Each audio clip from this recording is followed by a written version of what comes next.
Nicolas Bavrez, bonjour. Bonjour. Merci d'être venu à cette rencontre de la Revue Civique et nous dire en synthèse les menaces qui pèsent sur nos démocraties en Europe.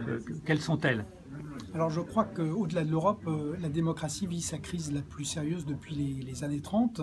Il y a trois grands chocs, trois grands types de menaces. D'abord, celles qui viennent du djihadisme, celles qui viennent des démocratures, hein, des nouveaux régimes alternatifs qui s'opposent aux démocraties, avec des hommes forts, avec le contrôle de l'économie et de la société, avec aussi une grande agressivité extérieure.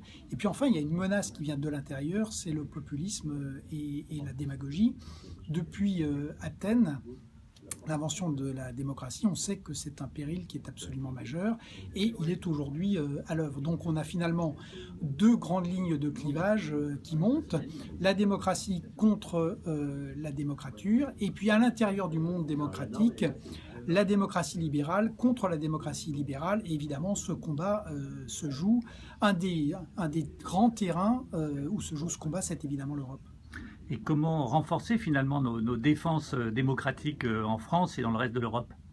Alors je crois que la dénonciation morale du populisme est inopérante parce que ça le renforce plutôt. Ce qu'il faut, c'est répondre aux causes profondes du populisme. On peut y répondre par une croissance qui soit plus inclusive et durable. On peut y répondre en prenant en compte sérieusement les problèmes de sécurité. On voit par exemple qu'au Brésil, le fait qu'il y ait 60 000 homicides par an et le fait qu'il y ait 7 des 20 villes les plus dangereuses du monde au Brésil, ça a été un facteur évidemment d'accélération de la montée de Jair Bolsonaro et donc de l'extrême droite au Brésil.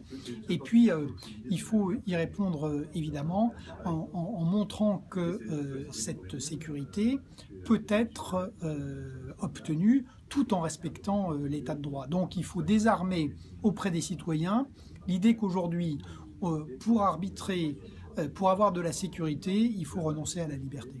Et les élections européennes, dans 6 mois, seront peut-être une heure de vérité de ce point de vue-là?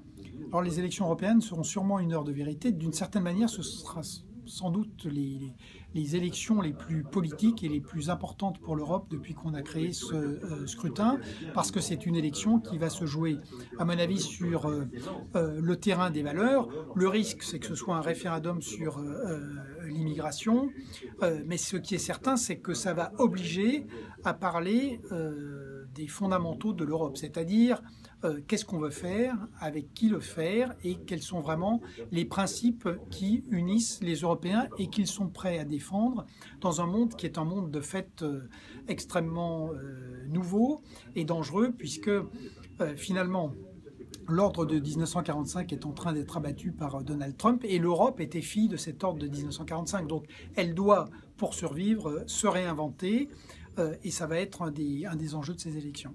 Nicolas Bavrez, merci beaucoup. Merci beaucoup.